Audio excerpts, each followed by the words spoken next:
નમસ્તે મિત્રો, આપનું સ્વાગત છે યુટ્યુબ ચેનલ ગ્લીમ ઓફ ગોડમાં. ગઈકાલે આપણે જોયું બૃહસ્પતિ દ્વારા શિષ્ય ત્યાગ. આજે આપણે જોઈશું નારાયણ કવચ. પરીક્ષિત બોલ્યા, હે મુનિ, જે વિદ્યાથી દેવતાઓ વિજયી બન્યા એ નારાયણ કવચ મને જણાવો. શ્રી સુખદેવજી બોલ્યા, હાથ પગ ધોઈ આચમન કરી ઉત્તર તરફ મુખ કરવું. ત્યારબાદ ઓમ નમો નારાયણામ મંત્રથી અંગન્યાસ, ઓમ નમો ભગવતે વાસુદેવાય મંત્રથી કરન્યાસ તથા ઓમ વિષ્ણવે નમઃ મંત્રથી હૃદય વગેરે ન્યાસ કરવા.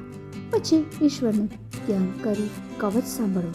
શ્રી નારાયણ કવચ આ મુજબ છે. ગરુડ પર બેઠેલા 8 ભુજાઓવાળા હરિ મારી ચારે બાજુથી રક્ષા કરે.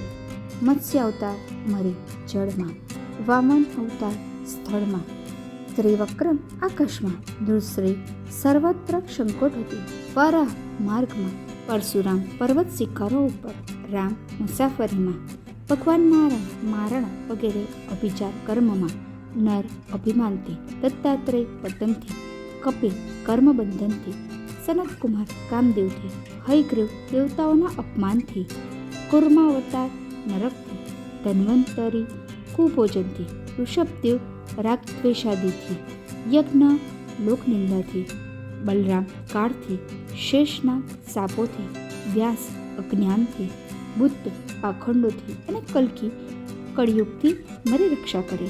હે સુદર્શન, મારી શત્રુસેનાને બાળી નાખો.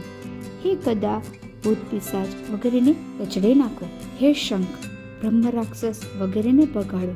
મારા શત્રુઓના શસ્ત્રોની ધારને કાપી નાખો.